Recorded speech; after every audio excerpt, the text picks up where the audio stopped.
Welcome to the Scouting for Growth podcast. In today's episode, I'm thrilled to introduce you to two influential voices who have navigated and thrived in the ever-evolving insurance industry. Barbara Schonhofer and Carmen Powell. Barbara began her career in the 1970s, actually, at a time when there were very few visible female leaders in the sector. Her journey has taken her from being one of the only women in the room or in the boardroom to becoming a sought-after coach and catalyst for change. Today, she empowers executives to own who they are through her candid, mirror-holding coaching style, fostering the kind of inclusive leadership that top organizations need to unlock talent and spur innovation. Carmen actually joined the industry in the 1990s, and she has a wealth of insight on progressing in environments that were shaped by entrenched norms. She has seen firsthand how remote and hybrid work can bolster but also challenge women's visibility and development. An advocate for community building and intergenerational collaboration, Carmen is passionate about creating supportive networks so that professionals, women and men alike, keep learning, mentoring, and growing. In our conversation, we will explore the sector's evolution, the future of work, and best practices for continuous networking and development. Get ready for candid stories, actionable tips, and eye-opening perspectives from two leaders who exemplify the power of authenticity and empowerment in insurance and beyond.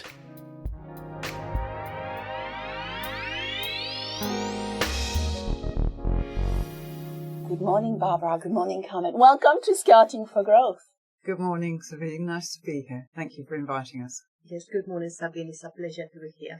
Well, it's a pleasure for me to have you both here. And to give context to our listeners, Barbara, tell us a little bit more about you, and then will be you, Carmen. Okay, so my name's Barbara Schonhofer, and I'm the founder of ISC Group. And that was 25 years ago when I was a woman in the city, and there were very few senior women in the city at that time. I was an executive search consultant, but before that, I'd been 20 years in a financial services career. So I was starting out on something new, and I started ISC Group. And you, Barbara. And you, Carmen, sorry. So my name is Carmen Powell. I'm the CEO of ISC, the organization that Barbara started. So we are a business community dedicated to the advancement of women in financial services with major focus in insurance and reinsurance and all the auxiliary services. My background in terms of financial services, I have worked for Hiscox, I have worked for the World Bank, for the Charter Insurance Institute, and then my other part of the career has been in IT and communications like British Telecom, Cable and Wireless, so that sort of organization, so big and small. She's being very modest. She's a very good marketeer. Yeah, I can see that, right? A little bit modest. You have worked for massive organization, and I'm sure not always easy to actually go through the ladders, let's say. So Barbara, starting with you, reflecting on your early days in the 70s. Yeah. What was the insurance industry like for women, for us in a male-dominated world? Well, you have to dissect it a bit, really. Yeah. Because if you go right back to 1972, of course, men didn't know how to behave because women were really starting to come in to their own in business and starting to take frontline roles. And so, it wasn't so much misogyny that I faced at that time, okay? It was much more about, I'm an old geezer having a bit of a laugh, and they didn't know how to welcome women into the workplace because it was less usual then. And in fact, I found my way by having humour and being smarter in my responses to them. Yeah. And so I sidestepped a lot of the banter when I was in that early part of my career. Of course, there were very disappointing times as well, because there was some male misogyny. And it's interesting to see that they were still only really a few predatory men. Most men just didn't know how to behave in front of women. And that got better as time went on. And we can talk more about how that's evolved. But it wasn't really until I went into the city in the early 90s that I hit a wall of misogyny. And that, if you imagine in financial services in that time, and I'm talking about broad financial services in London at that time, you know, women were known as babes, mums, you know, or difficult, or dragons, yes, dragons, or in fact men. So you fell into one of those categories, and it was a real, you know, breathtaking shock for me to come into that environment where it's much more out there. It's interesting because as I'm listening to you speaking, you know, being French, Carmen, Spanish, you know, Italian, we've learned to dance, right? The business dance in some ways. So I hear you had to do that very much in the city. So what are the obstacles you faced, and how did that shape your leadership style? Okay, so yeah, it's really interesting because what I found really early on in my career, and going back to the 70s, you know, you really had to forge your way with men, and because it was a male-dominated world. I mean, I was in a building society, I became a building society manager, and there were 350 branches and one woman, me. Yeah. Okay, so you had to find your way. And what I really found was that the men that were nicest to me in a way didn't help me.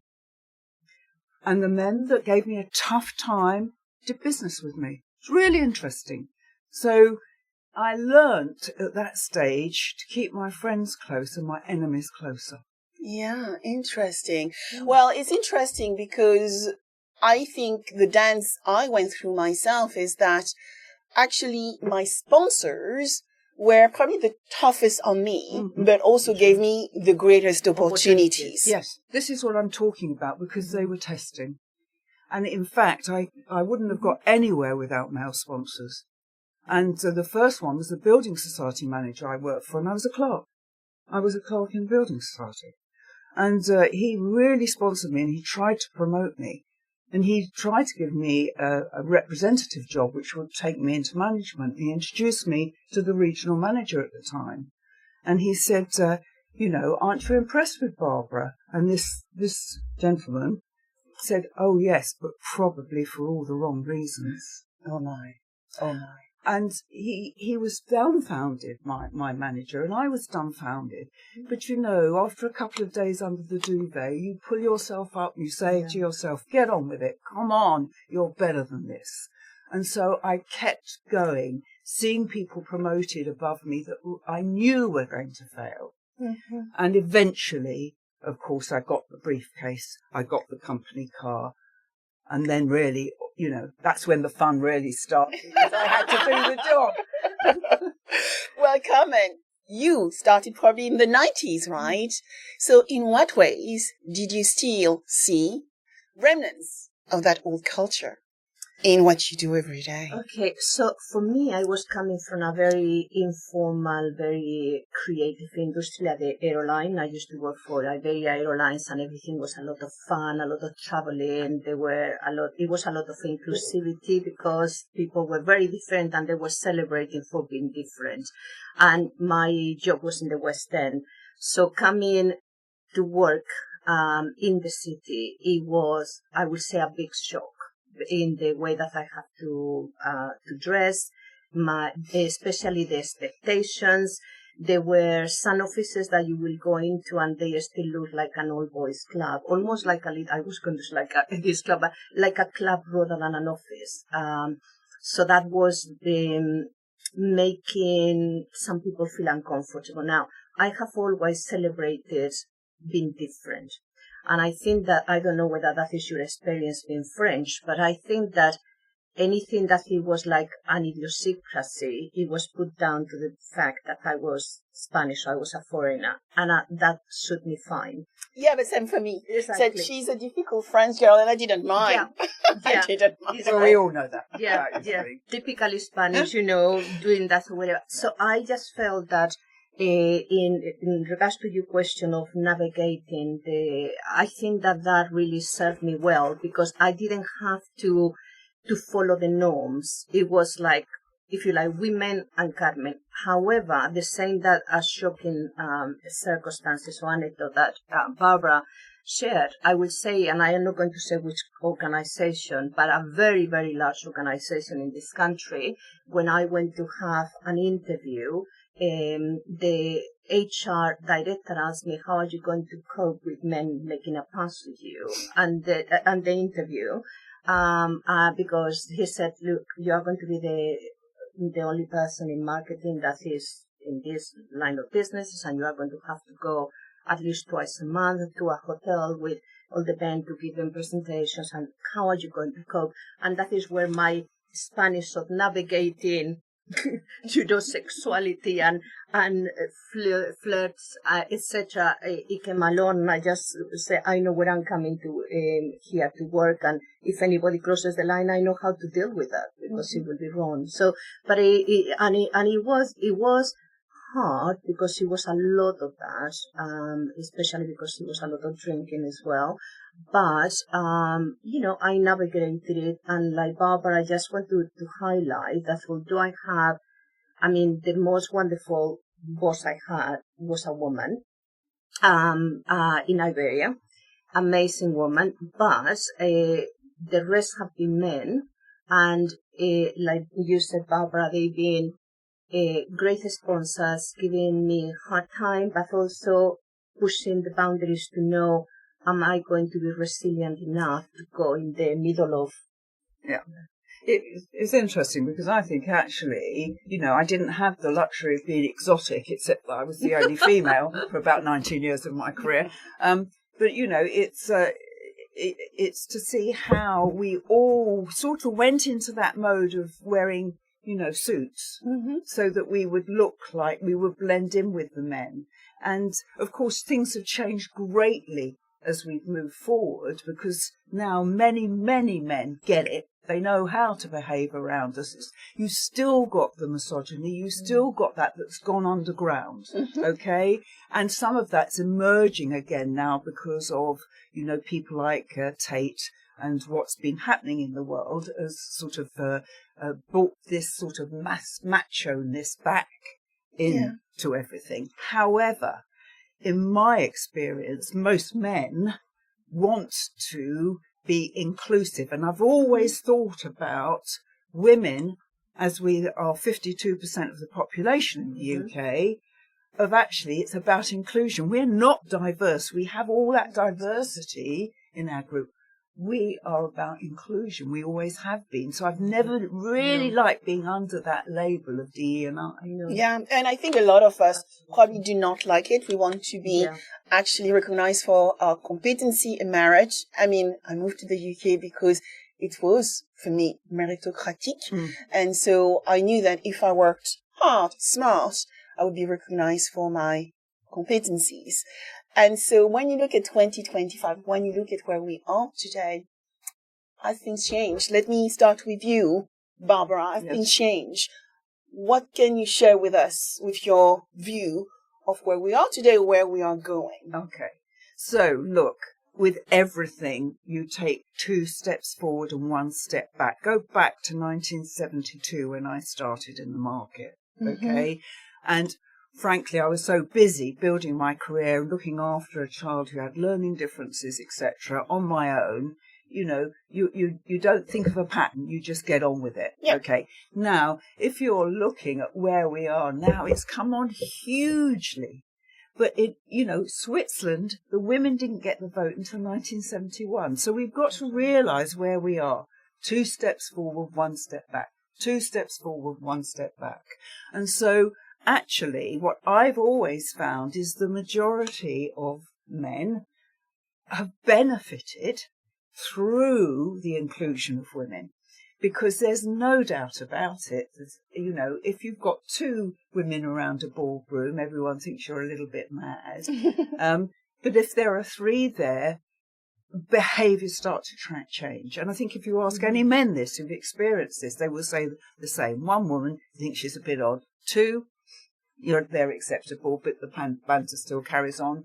Three, the whole mood changes around the table. And I think that's been to a huge benefit to a lot of men. I was talking to my husband about it this morning. He's in his 60s, going on 25, but he was very, very sure about the benefits of learning the language that they had to use and leaving behind the language that they shouldn't use, because he just didn't know back in the day. But he does now, and he benefits hugely. His boss's boss is a woman.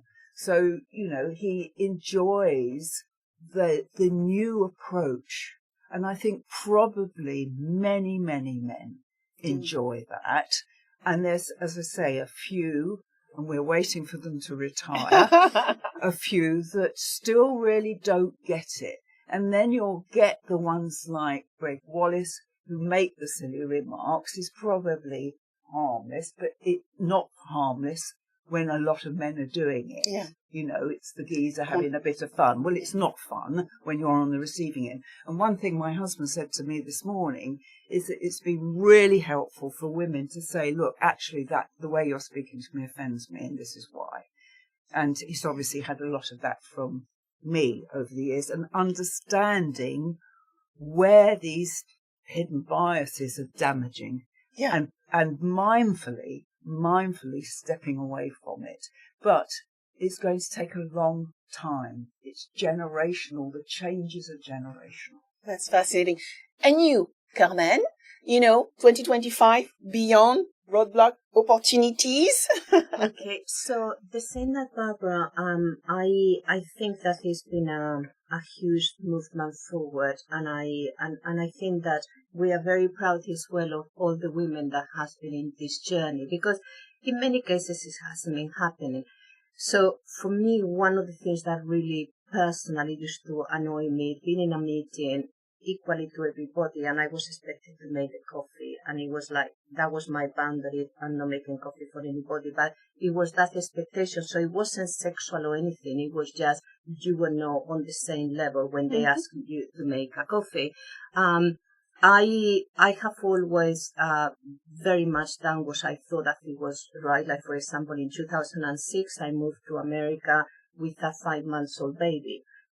And my husband followed me there. So I was the one making the move to go and work in the World Bank. So, and people were around me saying, oh my God, but you got a baby. You just, because, I started my interview process when I was 3 months old, so 3 weeks old. So nothing ever has stopped me moving forward. So I would say that, what I can see in the workplace now is that people are maybe too careful about not even making a joke in case it can be misunderstood. So I think that now I see that people have got very big walls and boundaries, and I'm not sure whether we have gone there too fast. So I think that a little bit of sense of humor, breaking the boundaries, working all together, because another thing that I want to pick up on what Barbara says, I am absolutely certain that men enjoy working with women. We just bring a different dynamic to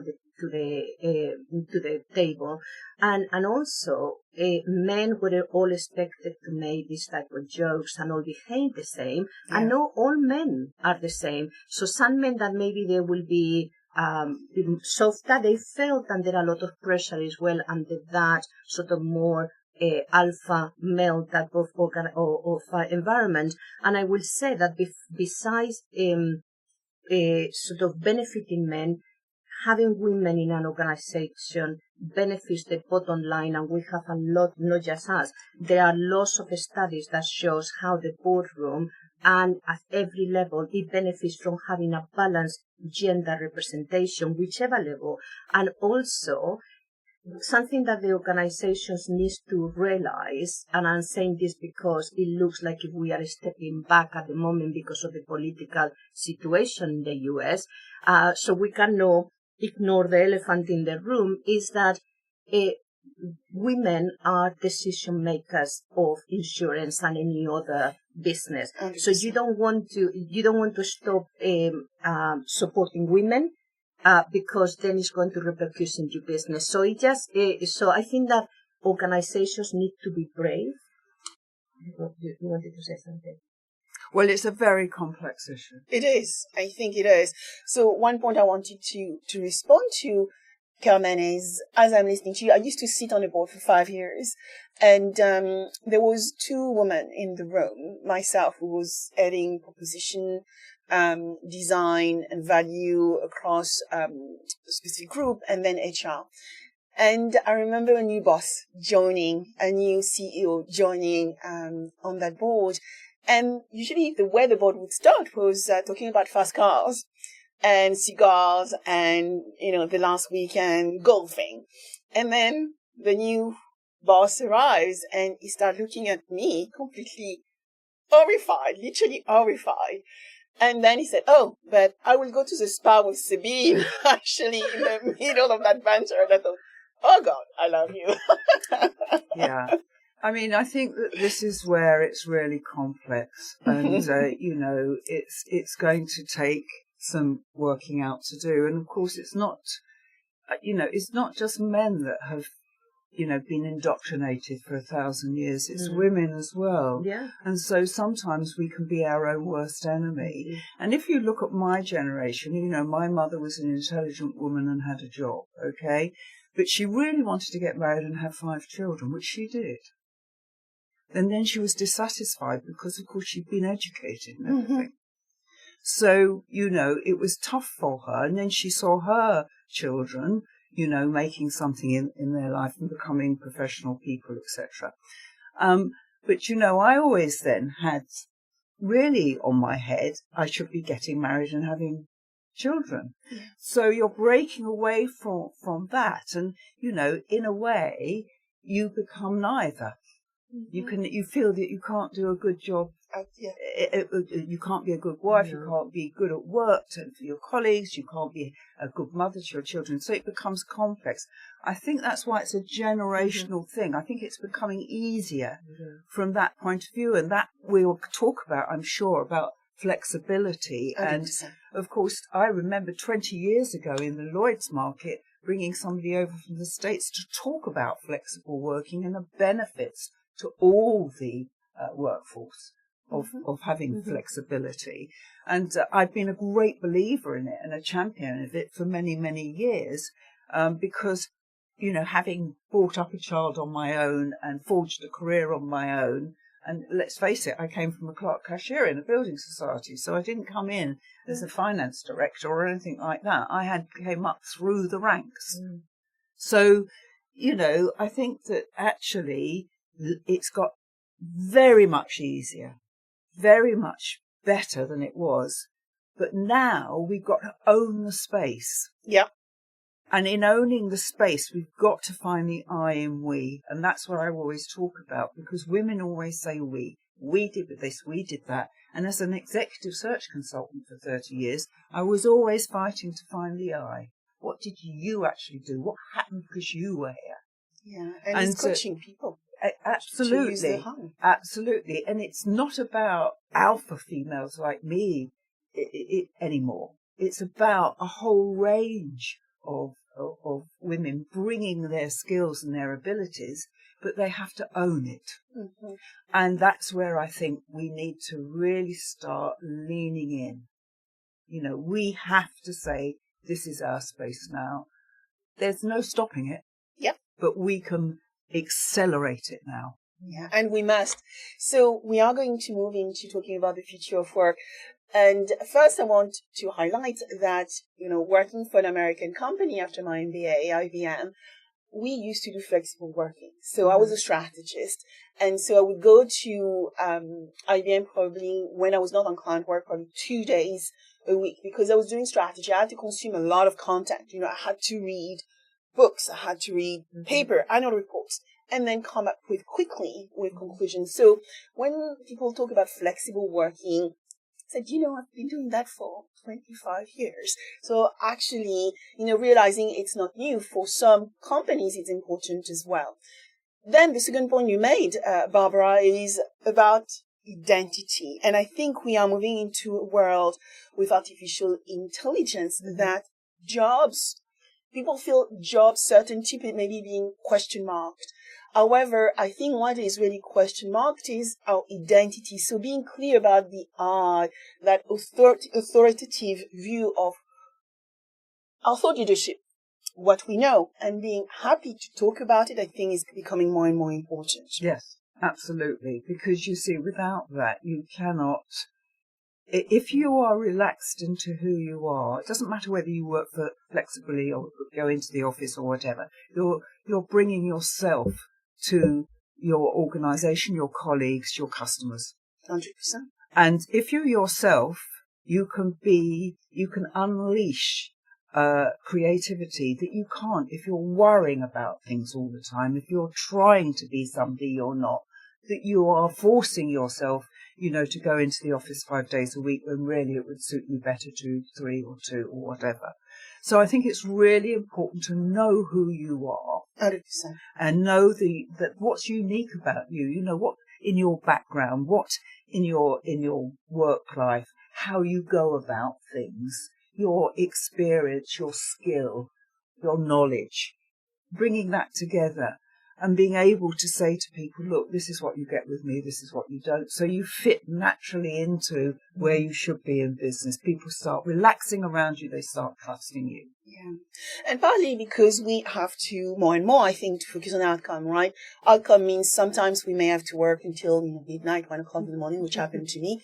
And some days maybe we can take Friday off. But, I remember the times when we had to work as teams until 3 or 4 o'clock in the morning to get the job done. Yeah. And so while we were flexible, we were always focused on the target and the outcome. Yeah. Well, I mean, the thing is that is working to a pattern that doesn't suit everyone. Correct. Mm-hmm. And if we're going to be welcoming into different thoughts and different ideas and different ways of behaviour, then we have to be more relaxed.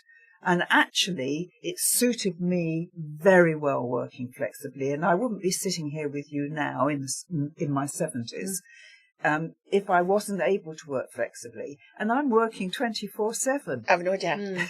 And so actually, the actual hours I work don't really matter. It's the input and the output that count. And when I talk about input, it's really knowing what I can give and how I can best give it. And it may be that I have a thought at 2 o'clock in the morning that is going to save Carmen something, that may save her something or give her something that she can use in the business, which has really been, save you 24 hours, 40 hours a month. Yeah, it's about empowering. So let's talk about first, Barbara, flexible working. A lot of let's say the ladies, the professional experts we have in our lives are probably now remote working, flexibly working. And so what does that mean in 2025 in their day-to-day and in their career? Well, there's 2 things I notice, and my husband works from home. I work from home quite a lot of the time. Okay. What I do that he doesn't do is I multitask. Sorry about this, David. I multitask. So I know before I came out here this morning that a washing load was put on, something was put in the airing cupboard, the bed was made, turned down and made, everything was there, the dogs were fed, okay, and I told him to walk them at lunchtime. Do you see what I mean? So look, it allows me that flexibility, okay, and if I have to work an hour later or an hour not, in David's mind, it's very much 9, he's got to be there at his desk at 9 o'clock. And he's got to finish, well, he says at 5, it's at 6, but basically, and he will barely take a half hour, to have a coffee or whatever. Now, I'm moving around all the time, okay? Yeah. So between meetings and all of that, I'm shoving the stuff in the washing machine, I'm taking the rubbish out, I'm taking the dogs for a walk. However, it allows me to be much more, yes, calm, in control, mindful of everything that goes on. And of course, enough time to carve out time for myself, to do my yoga, to have a good walk and think about things. So women tend to, this is where I think women tend not to carve out the time for themselves. They do all the other things I've been saying, but what they've got to do is they've got to build it into their work diary. Yes. And they've got to build in that they have to take that time. Now, it may be just half an hour a day, or it may be an hour a week. But without that time, you can't really think clearly. Yeah, you're absolutely right. Carmen, benefit and challenges maybe of remote working, flexible working, and actually finding the time for oneself. I have to put it in my calendar, Barbara. Well, like you, when I worked in BT, I was hired as as a remote worker. So I was part of the whole of the flexible working, selling the propositions to companies.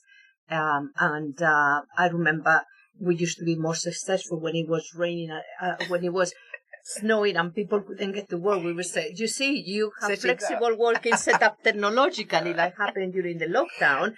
Some companies were able to the following day just get on with business. I would say that following what Barbara said, carving that time for ourselves is great, but I am not very good at that. My work is, I don't have like your husband, I don't have time for a coffee. Sometimes I make like 3 teas and I just put one after another and they're all cold. That is as a way of me carry on having liquid. So that is just my way. It's no an expectation from anybody. So, but I will say that women, and I have been asking and interviewing a lot of women about this in the last 6 months, the more time that we have, the more than we tend to do for others. Men are not like that. So if men have more time, they will go and play golf, or they will go to have a pint or something. When we have more time, we look after our children more, we look at our parents more, and I cannot tell you the amount of times that women said, I love working from home because I can now go and do this for my children, or I can do this for my friends. So, and that is very detrimental, because what is happening is that women, instead to carve that time, not just personally for yoga or well-being, which is very important, but to do networking. So, because obviously that is what ISC offers, the opportunity to network, and a lot of organizations are saying when people don't come to the office, then they don't network at all. And that is really decreasing the visibility and the chances for women, especially in middle management, because the ones that are at the top, they are already at the top. Yeah. But the ones in the middle, that they probably have young children and they find flexible working very convenient, is been very detrimental to their careers. I think it means you have to be proactive, and it comes back to you two carving out time in your diaries, because actually it's about community. 100%, I agree with that. And, work as a community, ISC as a community. And actually the time you put in to communities, you get back tenfold. And that's why it's so important. And I was talking to some of our American members last week and saying, with what's happening in the States, and, it's very much now divided between red state and blue state, etc. And what they're finding, what they've said to me was, look, we need you more than ever as being an international community that we can be in touch with, so we don't all isolate off into our own countries. Absolutely. And so one of the things that's fantastic about ISC is that we've grown this international community. And actually, it doesn't matter if you're in Chicago or in, Arizona, or if you're in Zurich, or you're in London, or you're in Manchester. Even if you're part of a local market and not an international market, we've all got things that we can share, because fundamentally the same things drive.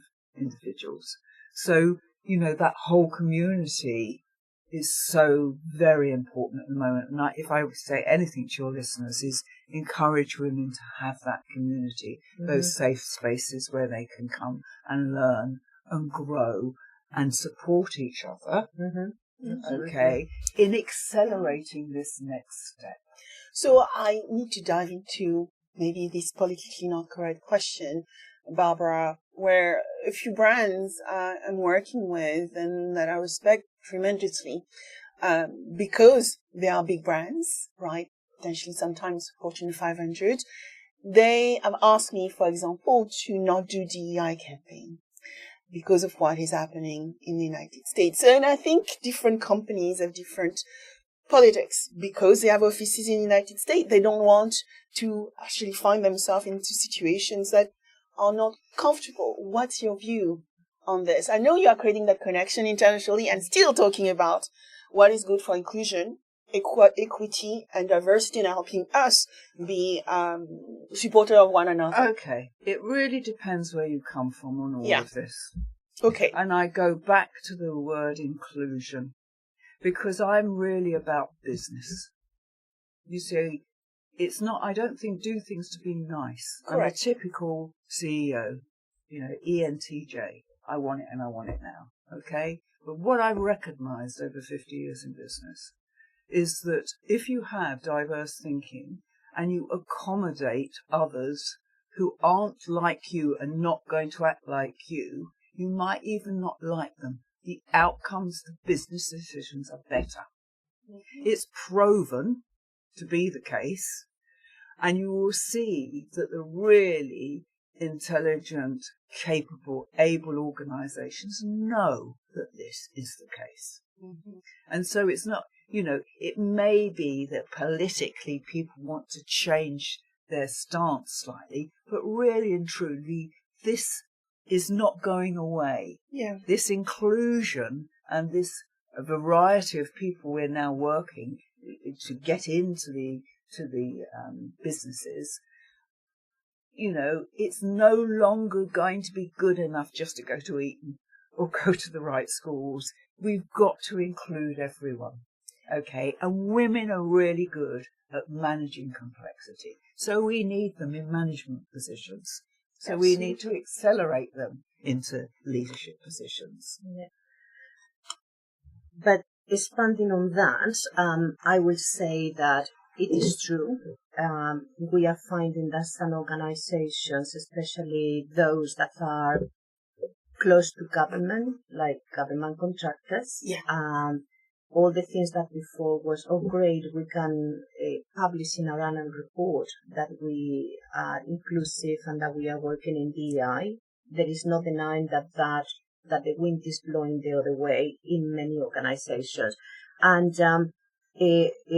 last week, for example, ISC did a poll in LinkedIn in which we asked, do you find that your budgets, GDR budgets are increasing, decreasing, etc.? It was half, 54% in the middle. I mean, yeah, but what it means that 50% of the organization are decreasing budget. Cool. Now, what we are finding that is very positive, coming back to what Barbara said, I think that because organizations have already absorbed and internalized the benefits of having women and having diverse people in organizations, I don't think that is going to go back. But at the moment, there is a lot of confusion. Which budget am I going to, for example, support ISC? Is it going to be talent? Is it going to be leadership? Is it going to be HR? So the budgets, I believe, is what they are going to change the name. But there is a lot of confusion now about what to do, because I feel that people at the top, middle management, upper management, they are clear that the wind is blowing the other way. But they don't want to upset anybody because obviously they know the benefits. They know that 52% of the population and most of the employees are women. Therefore, it's going to be very difficult to go backwards. But we are in a whirlwind at the moment. we are in challenging times, and I think that there is no denial that it's important that now more than ever we take responsibility, all of us, men and women, not to go backwards but to go forward. 100%. Very clear. And so, moving forward, we talk about flexible working. We talked about the fact that we as leaders have skills such as empathy. We know how to collaborate. We can solve complex problems, you just said, Barbara. So what do you think is the new leadership style we need to consider looking at those wins, positive and negative, that are affecting us all? Starting with you, Carmen. Okay. So I think that definitely the leadership style has changed, and everybody will have their own. And it's also to do with the dynamics of the team, the age of the team. I think that is important, and that is where the empathy comes into play, to understand that, for example, depending on the makeup of your team, if they got young children, if, are they living abroad, all that type of thing, and we have this makeup as well in ISC, you need to obviously cover that. So for me, it's a little bit the being demanding of what you need to do the best for your clients, but understand the skills and the challenges that your team also have. So I think that is very much like a give and take. So like you were saying, perhaps now the culture is not that everybody works until 3 a.m. as a team. But we used to get quite a lot done, and just not in our 3 a.m. But what I do miss is all the brainstorming. It used to be something that you used to do almost twice a month. We have all a problem. Let's do that. So now, yes, for example, in ISC, we do have that sort of thing once a month, and we invite obviously people from abroad to come and join. So all the technology is there, but I do think that that leadership style has to be more empathic. It has, but still have the focus on the business as well and getting the best people for the job. Yeah, absolutely. And I want to go back to a point you made earlier, right, around flexible working, because I do not want us to forget to talk about that. What does that mean for people's promotion? What does it mean for people's success path? Okay. So, can I just say something about leadership 100%. first? Because I think that actually leadership skills are needed more than anything now. In times of great change, and let's face it, we're all stepping on tectonic plates at the moment. We don't know where any of this is going. You've got to be able to show leadership, which means you can't react to your own emotions in the same way. You have to help guide people through this time. That goes back to your point about empathy. Of course, men have empathy too, 100%. and we've just learned over 1,000 years of being, having to do things to get noticed and to push ourselves forward, etc. We've had to develop skills that, whether we're left-hand side or right-hand side of the brain, we've fine-tuned. Okay? Men haven't had that in the same way. So, this is where we can help. If we colleague with men, we can help them to see the ways that we've managed to make things happen without having that toxic masculinity, if you like. Okay, so I just wanted to say that. 100%. Look, the world changed, 5 years ago, when the pandemic hit. I mean, this was our first test, wasn't it? And my God, did the insurance sector come up trumps. More times than not. Because they realised, they went from saying, we can't do this at home, to overnight Saying managing to do it. I see. Okay. Yeah, I see. Also, we noticed a big change then, because there was fatigue around this whole female inclusion side. And why there was a fatigue is because it's complex. It's not solvable overnight. And so people were trying to solve it. And what do men do? They try to solve a problem. If I go to my husband with a a challenge. I You get just the answer. really want it. Yeah. He tells me what to do. Even though you don't want it. Even though I don't want it. So, look, I think the thing is, and I love him for it. I love him for it. So, because he wants to make it better for me. Okay. But these are complex things. So we had that. Then we moved into looking much more at the whole trans situation. We went into, the Black Lives Matter situation. All important. All very important stuff. But basically, it moved away from the women inclusion side. Then we were starting to look at budgets as organisations for training and development, for career enhancement, for acceleration into leadership, and looking at those budgets. And that's when ISC fundamentally started to change. So we went from a senior women business network before the pandemic to open to all women whose careers are in insurance and reinsurance, and offering, a service to help to bring those people together, to accelerate them in their careers. That is our purpose. We are here to accelerate women into leadership positions in the insurance and reinsurance industry because they're needed. And that is absolutely critical. So let's move into, therefore, networking and investing in self, right?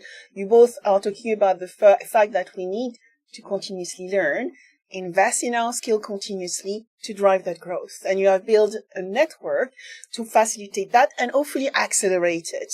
So how do we make sure we can carve out the time to do that and drive our personal self-improvement? Okay, can I just say something about this? And then I know Carmen will have a lot to say about what ISC are doing. But having spent 30 years in recruitment, in effect, in executive search, and then being a business leader before that, 20 years before that, I've really looked at what people do with their jobs and myself.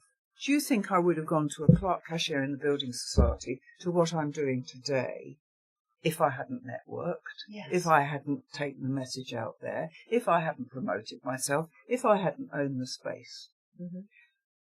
It's only, what we do in our job. Of course, we've got to be good at what we do. Of course, we've got to be serious. Of course, we've got to take the exams. And I wouldn't recommend anyone did it the way I did with a child with learning differences as well.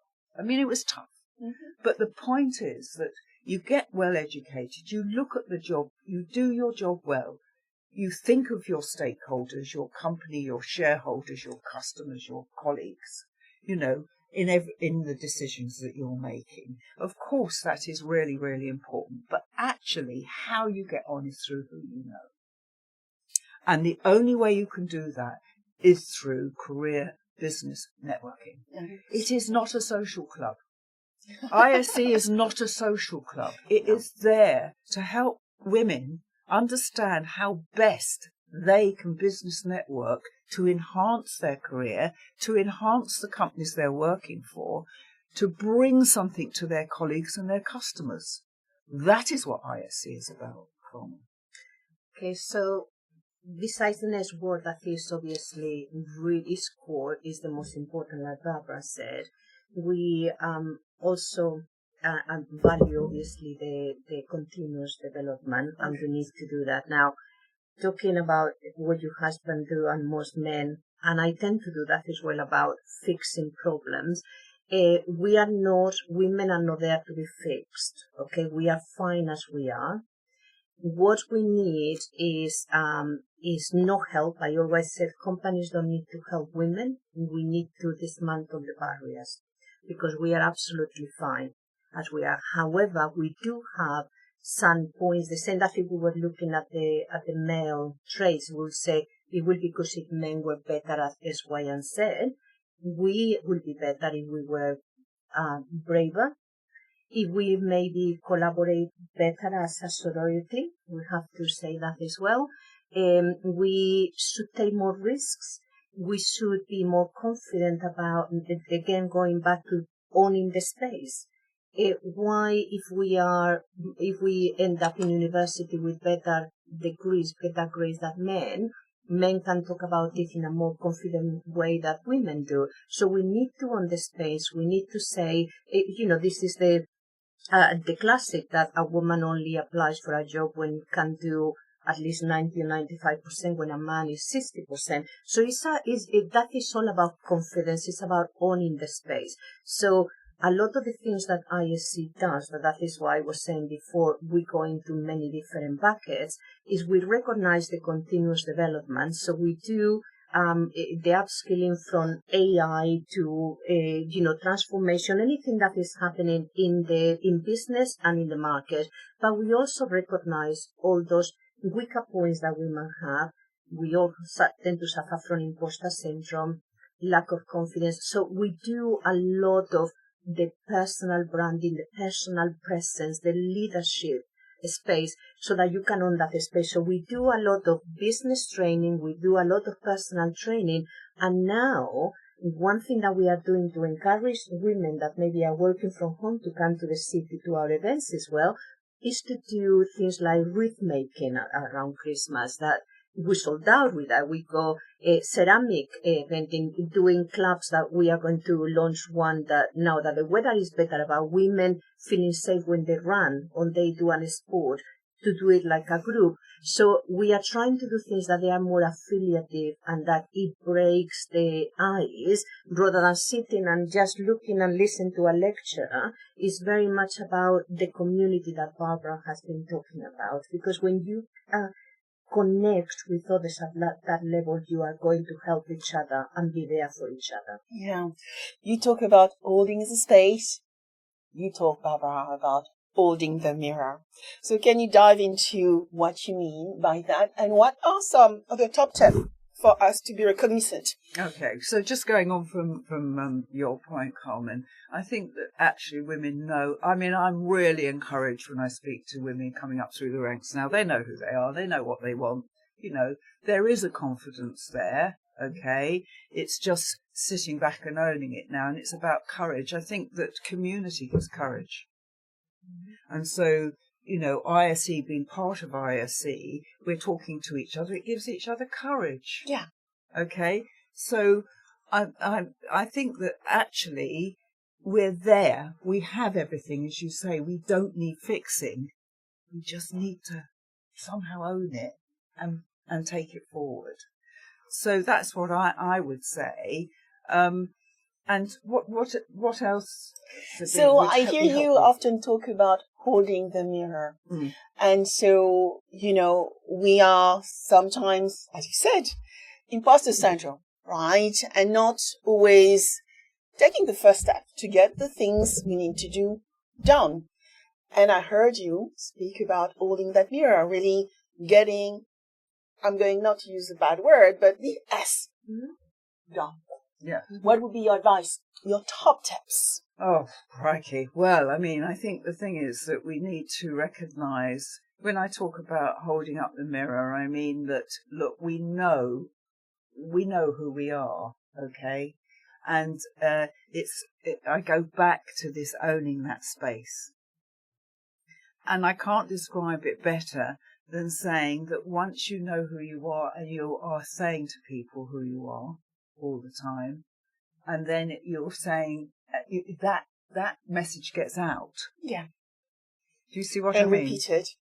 Yes, repeating. And I think for marketing terms, you have to say something 7 times before somebody hears it. So you better know what you're saying. Yeah. Because if you keep changing that, people are not going to hear it.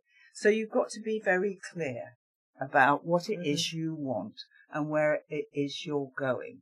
Okay? And then I think it takes courage. It takes courage to look at your CV and say, okay, I may not have that label, but I've done that job. And I learnt this very much from men coming up through the ranks, okay? And I have men coaches, and I have men sponsors, and I have men mentors, because there just weren't the women, okay? But what I learnt through that experience is I found out how men did it, and then I did it my way. Yeah. But I knew how they would come to that decision, or they would come to that action. And I then chose whether I wanted to do it their way or a different way. And 9 times out of 10, I did it a different way but knowing the psyche on the other side of the table. Yeah. Okay, so it's really important to own who you are and be who you are, and, really have the courage of your convictions. And if you're going against the crowd, maybe you're right and they're wrong. And one of the things that we will see in leadership now is how many leaders do this, who move towards the wave. And how many, and we know some of them have already come out and said, our D&I policies are working, we're keeping them. Yeah. I think one even put it up in Times Square. Mm-hmm. But I think the point is that if you are the person that sounds different, is doing something different, it doesn't mean you're wrong. No, it's often, It's often opposite. Absolutely. So you are brave enough. And that's what I talk about, community, because if you've got someone you can phone and say, look, and I often do it with Carmen, am I completely mad, Carmen? And she says, no, you're not completely mad. No, just a little. Just a little. But we need that. I am more mad. But this is what happened with the 12 women that started off with ISC in the city, 12 of us. What we did was we had the ability to phone each other from the ladies' loo in the club. Yeah. To say to each other, am I mad? And then we would say, no, not completely. If I may just to add to that, it's also, I think that we can help each other. And one thing that we have done in ISC this year, put together a little booklet with, not just positive quotes that gives you, it makes you feel good in the morning, especially when you're having your first cup of coffee, but also to get people around you that you can be open to listen to. So sometimes if we hold the mirror, we can see all the flaws because we are self-critical, the imposter syndrome, everything else. But if we were to ask other people, can you honestly, what do you think about me as a person? What are my strengths? What are my weaknesses? But really want to be open to listening. I think that we can learn a lot about who we are and above all, how are we perceived by others.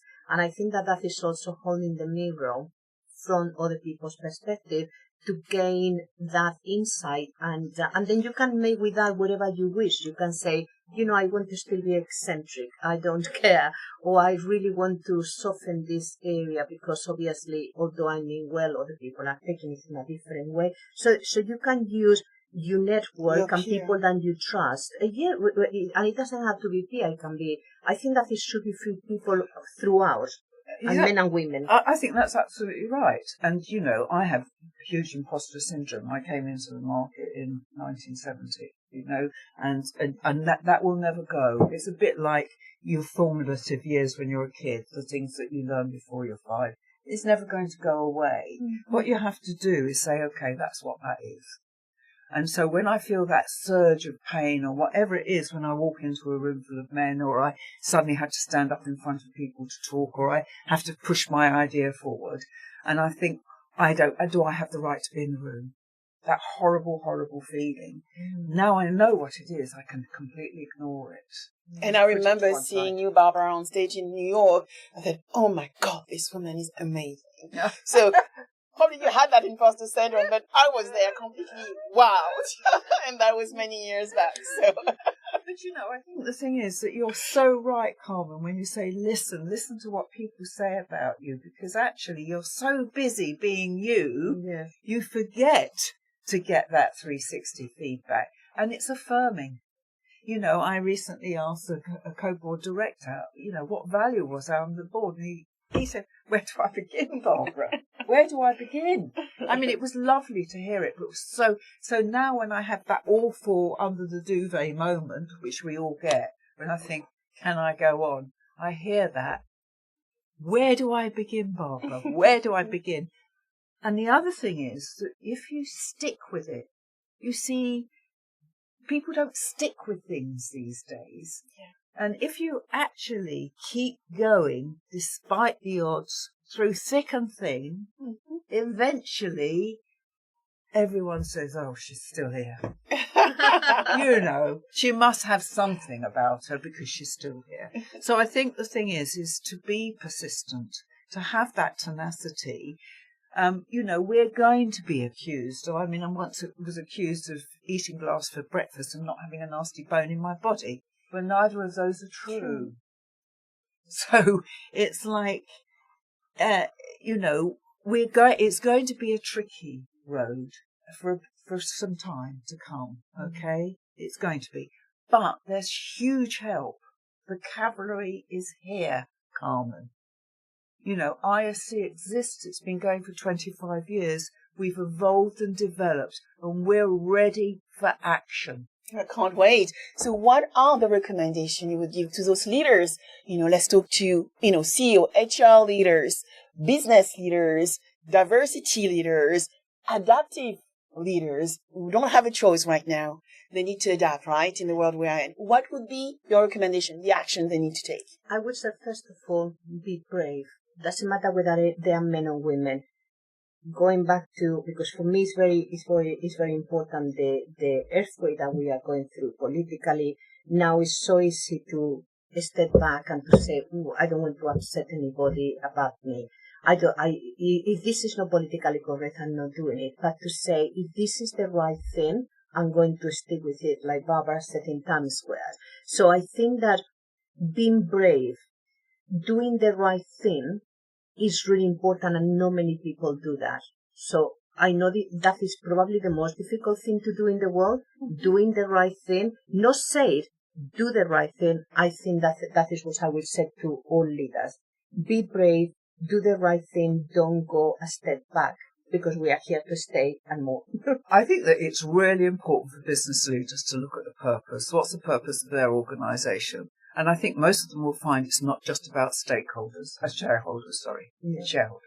It's about, stakeholders, it's about the employees, it's about the colleagues, it's about customers. The market they operate in, it's about the customers and the clients in the markets they operate in. So it's complex. It is. So if you've got a purpose, when Carmen and I talk about things and we've got a decision to make, we talk about what is the purpose of ISC, and does this decision, the decision we make, fit that purpose? If a business leader always goes back to the purpose, they will make the right call. Purpose, stakeholders, and taking the right action for the people who surround you. So Barbara, Carmen, thank you so much for joining me on Scouting for Growth. It's been a pleasure. It's been great. Thank you. Thank you. Thanks so much.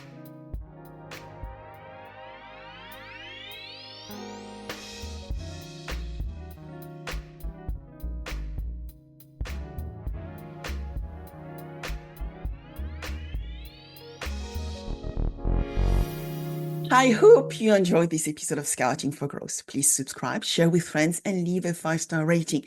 Your rating is so valuable. I review all of them, and my team help me adapt content to meet your needs. Also, connect with me on my preferred channels. I am a B2B growth expert, so you will find me on LinkedIn, Instagram, and Threads, and X as well as Blue Sky. All information available below. Until next, keep scouting for growth.